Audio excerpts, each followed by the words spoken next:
इस friction chapter में एक टर्म आता है एंगल ऑफ रिपोज। इस टर्म को समझने के लिए हमने यहाँ पर एक प्लेट बनाया है और प्लेट के ऊपर देखेंगे कि एक छोटा सा ब्लॉक रखा हुआ है ना। तो ये जो ब्लॉक है ऐसे रखा गया है और इस प्लेट का जो इंक्लिनेशन है उसको 0 से धीरे धीरे ग्रेजुअली बढ़ाया जा रहा है। ठीक है, अब है कि इसको बढ़ाते बढ़ाते एक ऐसा इंक्लिनेशन हमने कर दिया, एक पर्टिकुलर वैल्यू जो है थीटा का पर्टिकुलर वैल्यू फाई ला दिया, जब ये जो ब्लॉक है ये स्लिप करने वाला है ना। इससे पहले कम इंक्लिनेशन पर ये ब्लॉक स्लिप नहीं कर रहा था, फ्रिक्शन उसको बैलेंस कर रहा था, है ना। इस पर्टिकुलर इंक्लिनेशन फाई पर अब ये ब्लॉक स्लिप होने वाला है, तो इस पर्टिकुलर इंक्लिनेशन फाई को एंगल ऑफ रिपोज कहा जाता है। तो ऐसा कहा जा सकता है कि if inclination of inclined plane of inclined plane is gradually increased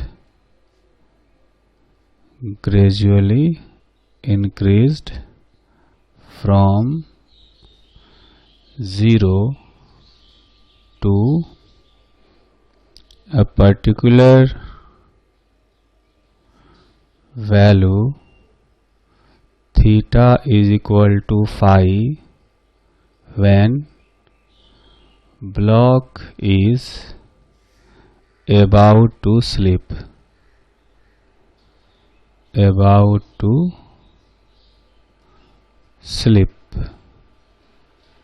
That particular inclination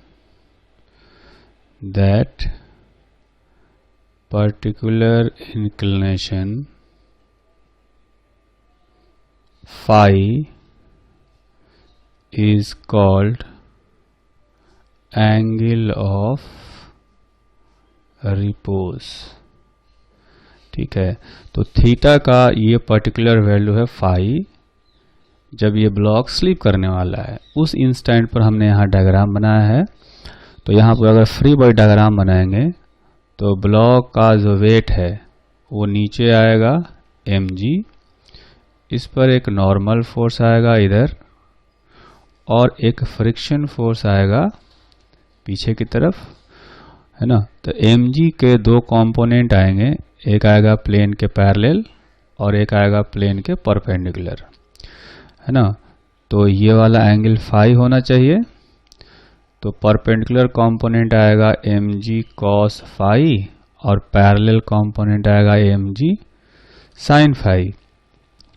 तो परपेंडिकुलर डायरेक्शन में इक्विलिब्रियम होगा, तो n का जो वैल्यू है वो आ जाएगा mg cos फाई और जो फ्रिक्शन फोर्स है यहाँ पर ये लिमिटिंग होगा, है ना, यानी कि म्यू इंटू एन के इक्वल होगा, क्योंकि ब्लॉक उस इंस्टेंट पर स्लाइड करने वाला है। ठीक है, तो अगर वहाँ पर देखा जाए स्लाइड करने वाला है कि या नहीं है, लेकिन स्लाइड करने वाला, इसलिए अभी तक ये इक्विलिब्रियम में है। तो ऐसा कर सकते हैं कि नीचे की तरफ लगने वाला फोर्स mg sin फाई और ये फ्रिक्शन फोर्स इक्वल होना चाहिए, है ना। तो ऐसा करते हैं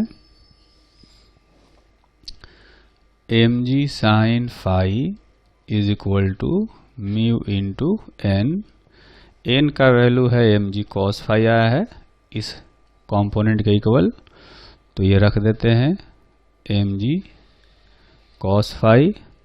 तो यहाँ से देखेंगे कि mg और mg कैंसिल हो गया, तो आएगा tan phi is equal to mu, यानी phi is equal to tan inverse mu. ठीक है, तो ये जो एंगल आया phi is equal to tan inverse mu, इसको कहा जाता है एंगल ऑफ रिपोज। ठीक, तो एंगल ऑफ रिपोज पर बेस्ड एक एग्जाम्पल करते हैं। इस एग्जाम्पल में हमें ये कहा गया है, a boy is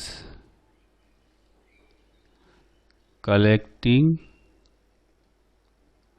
sand on a disk of radius r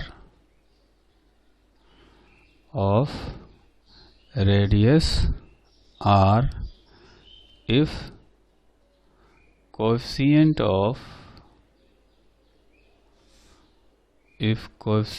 of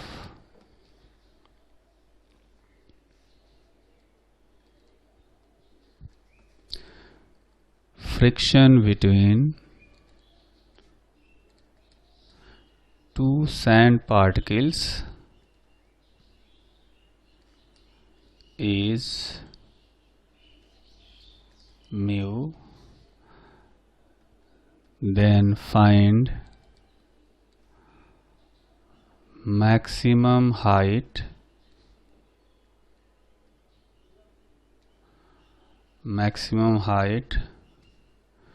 and maximum volume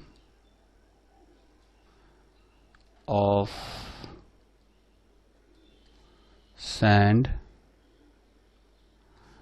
collected by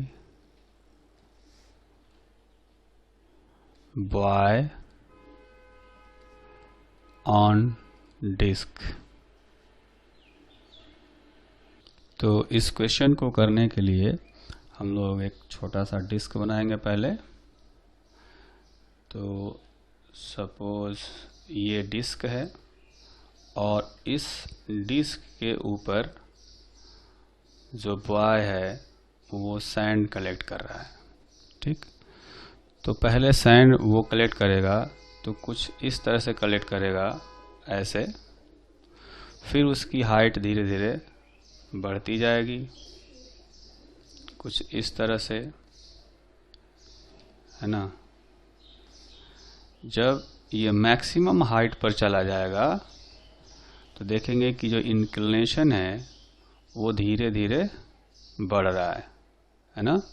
तो जब मैक्सिमम हाइट पर जाएगा तो इंक्लिनेशन सबसे बड़ा होगा, और इंक्लिनेशन सबसे बड़ा होने का मतलब कि ये एंगल ऑफ रिपोज के इक्वल होना चाहिए, ताकि कोई भी सैंड पार्टिकल इस पर रखा जाएगा तो ये लुढ़क करके नीचे आ जाएगा, है ना। तो जब ये मैक्सिमम हाइट होगा, ये हाइट मैक्सिमम होगा, उस इंस्टेंट पर ये जो इंक्लाइन प्लेन जैसा बन रहा है, सैंड का सरफेस का इंक्लिनेशन एंगल ऑफ रिपोज के इक्वल होना चाहिए, क्योंकि अब उस पर जितने भी सैंड पार्टिकल रखे जाएंगे वो स्लाइड करके नीचे चले जाएंगे, है ना। तो इस केस में क्या होगा कि हम लोगों को पता है कि tan फाई जो होता है वो म्यू के इक्वल होता है, और यहाँ पर tan फाई देखें तो इस डिस्क का रेडियस दिया गया है r और हाइट है h। तो tan फाई का वैल्यू लिख सकते हैं h/r is equal to mu, यानी h is equal to mu into r हो जाएगा। ठीक है, तो ये जो h है यही है maximum height of sand collected. ठीक, इसी तरह से मैक्सिमम वॉल्यूम में पूछा गया है, maximum volume of sand collected is equal to 1/3 pi r square into h. तो 1/3 पाई आर स्क्वायर, एच को लिख देंगे म्यू आर। तो यहाँ पर मैक्सिमम वॉल्यूम हो गया pi r cube into mu by 3, है ना। ये कोन जैसा बन रहा है तो कोन का वॉल्यूम इतना होता है 1/3 पाई आर स्क्वायर एच। बस एच का वैल्यू मैक्सिमम वैल्यू यहाँ से रख देंगे तो वॉल्यूम भी मैक्सिमम हो जाएगा। तो नेक्स्ट एग्जाम्पल करते हैं। इस एग्जाम्पल में आप देखेंगे एक इंक्लाइन प्लेन दिया गया है, एक ब्लॉक है। ब्लॉक और इंक्लाइन प्लेन के बीच में कोएफिशिएंट ऑफ फ्रिक्शन दिया गया है म्यू। तो हमें पता करना है find the range of a force applied on block along inclined plane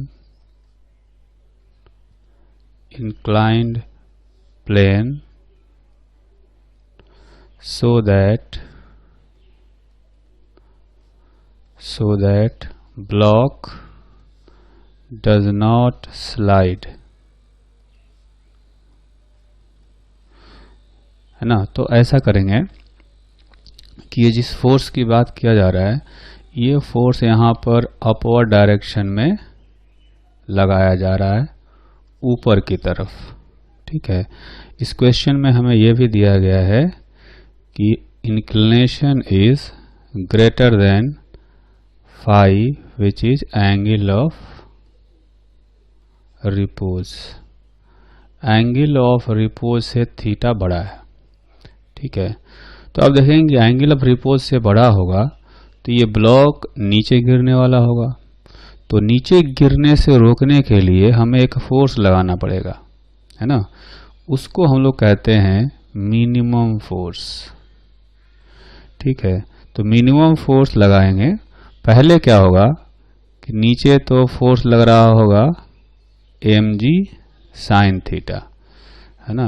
इसका mg का एक कंपोनेंट आएगा इंक्लाइन प्लेन के पैरेलल mg साइन थीटा, एक परपेंडिकुलर आएगा mg कॉस थीटा, एक नॉर्मल आएगा इधर,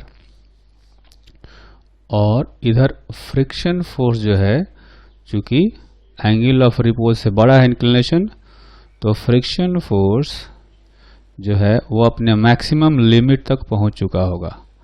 इसकी वैल्यू आएगी mu mg cos theta.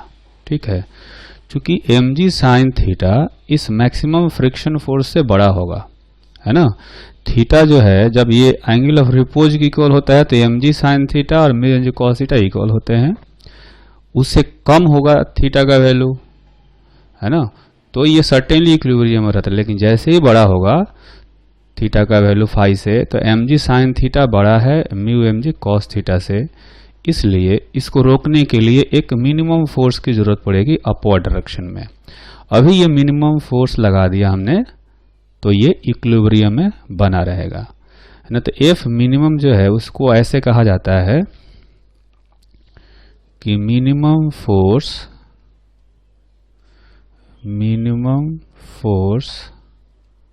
required to prevent the block from sliding down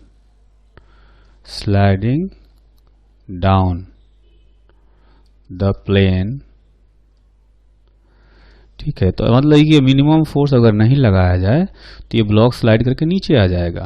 तो नीचे जाने से रोकने के लिए एक मिनिमम फोर्स लगाना पड़ेगा ताकि जस्ट इक्विलिब्रियम में बना रहे, है ना। तो उस केस में क्या होगा कि आप देखेंगे कि नीचे फोर्स लग रहा है mg साइन थीटा और ऊपर दो फोर्सेज लग रहे हैं। एक तो एफ मिनिमम जो हमने लगाया है जो इंक्लाइन प्लेन के पैरेलल है ना, ये वाला फोर्स, और एक मैक्सिमम फ्रिक्शन फोर्स है plus mu mg cos theta. तो यहाँ से एफ मिनिमम का वैल्यू अगर निकालेंगे तो आएगा mg sine theta minus mu cos theta, है ना। तो ये वो मिनिमम फोर्स है जिसको अप्लाई करने पर ब्लॉक जो है नीचे जाने से रुक जाएगा, नीचे नहीं जाएगा। ठीक, अब अगर ऐसा करें कि इस फोर्स को हम लोग मिनिमम फोर्स से थोड़ा सा बड़ा कर देते हैं, तो थोड़ा सा बड़ा करने से क्या होगा, आप देखेंगे कि क्या फ्रिक्शन का डायरेक्शन उल्टा हो जाएगा या फ्रिक्शन कम होगा। तो इसको समझते हैं यहाँ से। यहाँ पर वही फिगर फिर से बनाया गया है। यहाँ पर हम लोग देखेंगे कि एक mg sin थीटा फोर्स तो हमेशा ही लगेगा, चूंकि हम लोग देखेंगे यहाँ पर कि यहाँ पर हम लोग एक फोर्स लगा रहे हैं इंक्लाइन प्लेन के पैरेलल, और ये जो फ्रिक्शन है इसको हम लोग लिख देते हैं F। ठीक, तो जैसा कि हम जानते हैं कि स्टैटिक फ्रिक्शन अगर हो तो static friction net driving force के इक्वल होता है ना। और नेट ड्राइविंग फोर्स कितना होता है, नेट ड्राइविंग फोर्स होता है इंक्लाइंड प्लेन के पैरेलल, इंक्लाइंड प्लेन के पैरेलल सारे फोर्सेज का रिजल्टेंट एक्सक्लूडिंग फ्रिक्शन। तो इसमें इस फ्रिक्शन को छोड़ दें तो ड्राइविंग फोर्स किधर लगेगा, ये mg sin थीटा और ये F मिल करके ये आएगा mg sin theta minus F। ठीक, तो अभी जो है अगर थोड़ा सा F मिनिमम से हमने इसको बड़ा किया इस F को, तो ये स्लाइड नहीं करेगा। स्लाइड नहीं करेगा तो ड्राइविंग फोर्स जो है वो फ्रिक्शन के इक्वल आएगा। ठीक, अब आप यहाँ पर देखें कि जो पहला केस था, पहले केस में हमने क्या किया था, हमने यहाँ पर यह किया था कि ऊपर की तरफ जो फोर्स है उसको मिनिमम किया था। ये फोर्स मिनिमम है ना। तो अगर इसको हम लोग मिनिमम करें, अगर इसको मिनिमम करेंगे तो ये जो गैप है ये सबसे बड़ा हो जाएगा। ये सबसे बड़ा होगा तो ये फ्रिक्शन फोर्स भी सबसे बड़ा होगा, क्योंकि इसके इक्वल है फ्रिक्शन फोर्स, है ना। तो जब इसको हम लोग मिनिमम करते हैं, जैसा यहाँ किया था, इसको मिनिमम करते हैं तो ये मैक्सिमम रहेगा। लेकिन जब ये जो F है वो मिनिमम से बड़ा हो तो ये डिफरेंस जो है छोटा होने लगेगा। ये डिफरेंस छोटा होने लगेगा तो ये फ्रिक्शन फोर्स भी घटने लगेगा। फ्रिक्शन का डायरेक्शन रिवर्स नहीं होगा, है ना। तो क्या होगा कि फ्रिक्शन का जो मैग्नीट्यूड है, ये वाला जो फ्रिक्शन है, ये धीरे धीरे कम होना शुरू हो जाएगा, है ना। अब क्या है कि जैसे जैसे F को बढ़ाएंगे तो इस F और इस mg sin थीटा का जो रिजल्टेंट है, जिसको हम लोग ड्राइविंग फोर्स कह रहे हैं, ये ड्राइविंग फोर्स धीरे धीरे कम हो रहा है। ये कम हो रहा है तो फ्रिक्शन फोर्स भी कम हो रहा है। एक ऐसा टाइम आएगा जब ये F mg sin थीटा के इक्वल हो जाएगा, है ना। अगर ये mg sin थीटा के इक्वल हो जाएगा तो ड्राइविंग फोर्स हो जाएगा 0, तो ये जो फ्रिक्शन फोर्स है ये भी हो जाएगा 0। ठीक, लेकिन अब ऐसा करें कि इस F का वैल्यू इस mg sin थीटा से इस F का वैल्यू बड़ा कर दें, है ना। अब F जो है इस mg sin थीटा से बड़ा हो जाएगा तो इन दोनों का जो रिजल्टेंट है अब वो ऊपर की तरफ आएगा, यानी ड्राइविंग फोर्स ऊपर आएगा। अब ड्राइविंग फोर्स ऊपर आएगा तो फ्रिक्शन फोर्स फिर लगने लगेगा नीचे की तरफ, है ना। तो वो वाला डायग्राम हम बनाते हैं। यहाँ पर फ्रिक्शन फोर्स जो है वो नीचे की तरफ लगने लगा। यहाँ पर आप देखेंगे एक हमने नीचे फिर से फिगर बनाया हुआ है। तो इसमें क्या होगा कि फ्रिक्शन फोर्स आ गया नीचे, ड्राइविंग फोर्स अब जो है वो ऊपर है। F ये बड़ा हो गया है, इधर एक mg sin थीटा लग रहा है, मतलब इस F का और इस mg sin थीटा का रिजल्टेंट ऊपर है, क्योंकि ये F mg sin थीटा से बड़ा हो चुका है। ठीक, अभी लेकिन ये ब्लॉक खिसका नहीं होगा क्योंकि अभी फ्रिक्शन है रोकने के लिए, है ना। अब ये F को हम लोग और बढ़ाते जाएं तो क्या होगा, अभी यहाँ पर ड्राइविंग फोर्स दिखेगा ऐसा, F minus mg sin theta is equal to F, है ना। अभी ड्राइविंग फोर्स है ऊपर की तरफ और वो आएगा कितना, इस F minus mg sin theta का डिफरेंस इतना। अभी ड्राइविंग फोर्स इतना हो चुका है, जो कि फ्रिक्शन फोर्स के इक्वल होगा, अभी इक्विलिब्रियम में है। तो अब क्या करेंगे, इस F का वैल्यू बढ़ाते हैं, इसका वैल्यू हम बढ़ाएंगे तो ये डिफरेंस जो है वो बड़ा हो रहा होगा, तो ये फ्रिक्शन फोर्स भी बड़ा हो रहा होगा, है ना। तो अगर हम ऐसा कर दें कि ये जो F है, जो हमने फोर्स लगाया है, इस F को कर देते हैं मैक्सिमम, है ना। mg sin थीटा तो चेंज होगा नहीं। जब इतना मैक्सिमम कर दिया कि अब यहाँ जो फ्रिक्शन है, क्योंकि इस F के बढ़ने से ये F बढ़ता है, क्योंकि ये तो कांस्टेंट है, F के बढ़ने से ये डिफरेंस बढ़ रहा है, तो ये फ्रिक्शन फोर्स भी बढ़ रहा होगा। इसको हमने मैक्सिमम कर दिया ताकि ये जो फ्रिक्शन फोर्स है वो भी मैक्सिमम हो जाए। ठीक है, हम लोग क्या करेंगे, इस केस में ये जो ऊपर लग रहा है फोर्स, इसको हम लोग कर देते हैं मैक्सिमम, तो फ्रिक्शन फोर्स भी नीचे की तरफ हो गया मैक्सिमम। अब जो है देखेंगे, अभी तक ये इक्विलिब्रियम में रहेगा, है ना, अभी तक ये इक्विलिब्रियम में रहेगा। लेकिन अब अगर इस F को थोड़ा भी बढ़ाएंगे तो अब ये फ्रिक्शन फोर्स अपने आप को एडजस्ट नहीं कर सकता। अभी तक एडजस्ट कर रहा था, लेकिन अब इस फोर्स को बढ़ाएंगे तो ये अपने लिमिटिंग वैल्यू तक पहुंच चुका है, अब ये नहीं बढ़ेगा, यानी अब ड्राइविंग फोर्स फ्रिक्शन फोर्स से बड़ा हो जाएगा तो स्लिप कर जाएगा, है ना। तो ये मैक्सिमम फोर्स है जब ब्लॉक ऊपर की तरफ स्लिप नहीं करेगा, है ना। यहां से इस F मैक्सिमम का वैल्यू अगर निकालेंगे तो आएगा F maximum plus mg sin theta. ये फ्रिक्शन फोर्स है F मैक्सिमम, इसको तो म्यू mg cos थीटा ही आना है, तो ये हो जाएगा mu mg cos theta plus mg sin theta, यानी F मैक्सिमम जो है वो हो गया mg sin theta plus mu cos theta, है ना। तो ये फोर्स आ गया इतना। ठीक, तो ये जो फोर्स है ये मैक्सिमम फोर्स है ऊपर की तरफ जब ब्लॉक स्लाइड नहीं करेगा, है ना। तो इस F मैक्सिमम को कैसे हम लोग कहते हैं कि it is maximum force for which block does not slide up the plane, ऊपर की तरफ स्लाइड नहीं करेगा, है ना। तो हमने क्या देखा कि ये मिनिमम फोर्स लगाते हैं तो नीचे जाने से रुका रहता, मतलब नीचे नहीं जाता, और ये मैक्सिमम फोर्स क्या है, इतना फोर्स लगाते हैं तो ये ब्लॉक ऊपर नहीं खिसकता। यानी अगर इस F का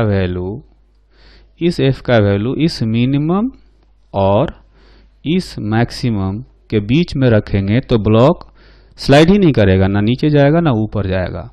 तो एक्चुअली में इस फोर्स का एक रेंज आ गया, उस रेंज में इस F का वैल्यू कुछ भी रखेंगे तो ब्लॉक स्लाइड नहीं करेगा, ना नीचे जाएगा ना ऊपर जाएगा, है ना।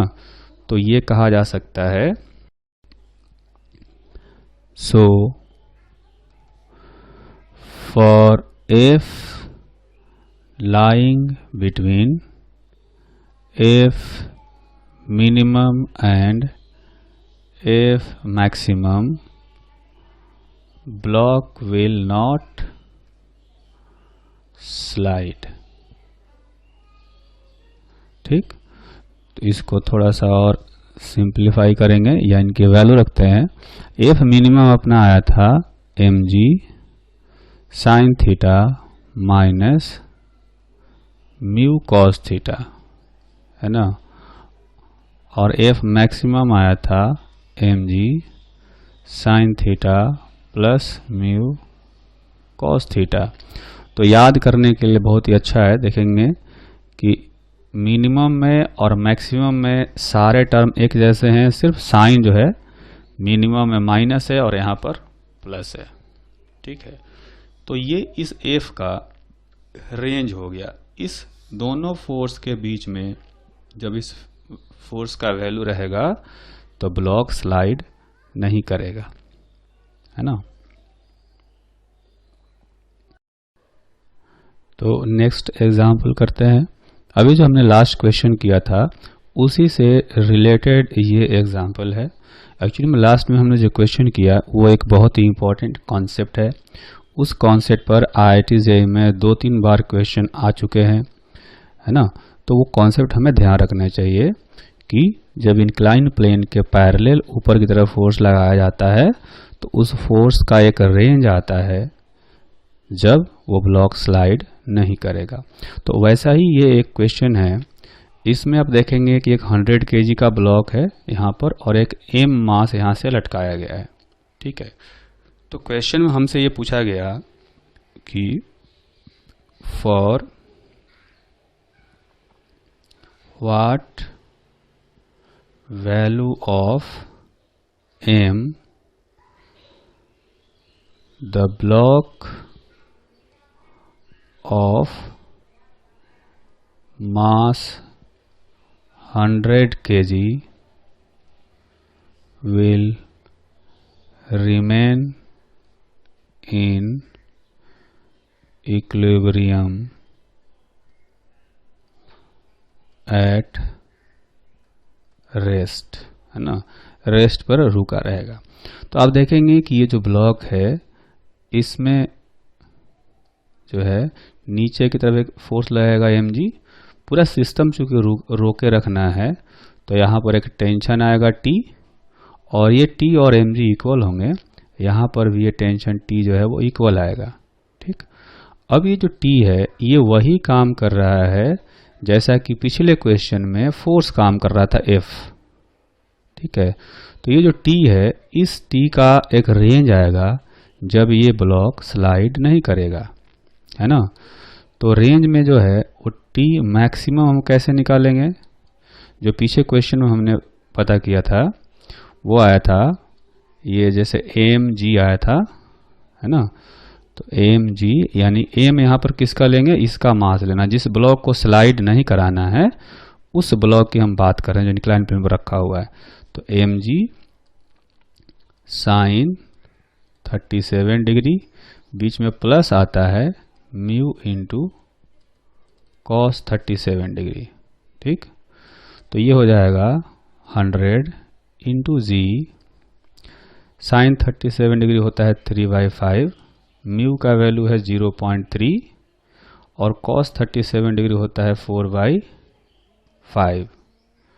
ठीक, और ये जो T मैक्सिमम है हम लोग कैसे लिख सकते हैं, देखेंगे कि जब यहाँ पर ये जो मास है अगर इस T का रेंज है तो इस मास का भी फिर रेंज होगा, मतलब इस मास का रेंज होगा, उस रेंज में इस मास का वैल्यू कुछ भी रखेंगे तो ये वाला ब्लॉक स्लाइड नहीं करेगा, है ना।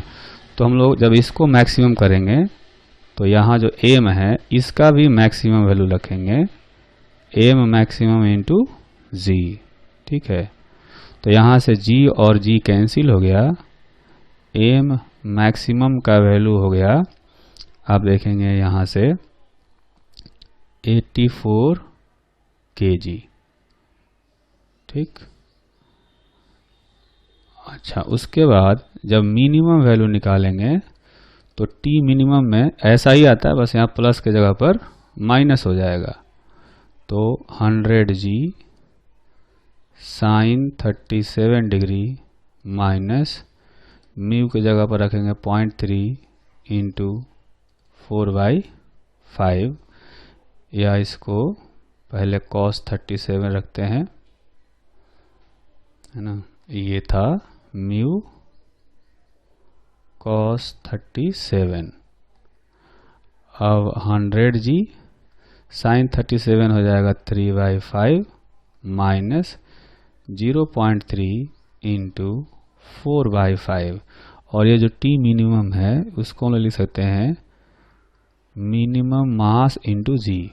ठीक है, जब यहाँ का मास हम लोग मिनिमम रखेंगे तो टेंशन भी मिनिमम होगा, तो यहाँ से G और G cancel, M minimum is equal to हो जाएगा, यह आया करीब 36 किलोग्राम।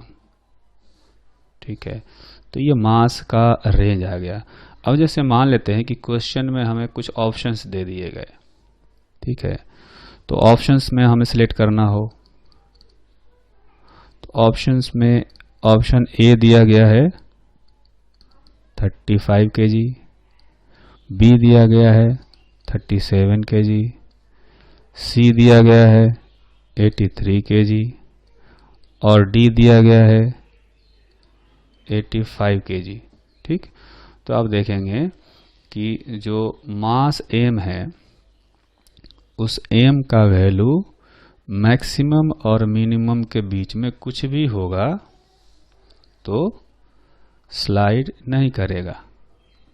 मिनिमम वैल्यू आया है 36 kg और मैक्सिमम वैल्यू आया है 84 kg, तो इस रेंज में ये स्लाइड नहीं करेगा। तो स्लाइड नहीं करना हो तो मास को 36 से 84 के बीच में होना है, यानी कि 37 हो सकता है, 83 हो सकता है, 35 नहीं हो सकता। 36 से नीचे होते ही क्या होगा कि ये ब्लॉक स्लाइड कर जाएगा, है ना। जैसे ये मास कम पड़ेगा तो ये ऊपर खिसक जाएगा। ठीक है, उसी तरह से नहीं, उल्टा कहना चाहिए, जब ये मास कम पड़ेगा तो ये नीचे खिसक जाएगा। और जो फोर्थ ऑप्शन है 85 kg, जब इसका मास 85 kg रखेंगे तो ये ऊपर की तरफ स्लाइड कर जाएगा। ठीक है, तो दो ऐसे वैल्यू इसमें से आए हैं 37 kg और 83 kg, जब ये ब्लॉक जो है स्लाइड नहीं करेगा।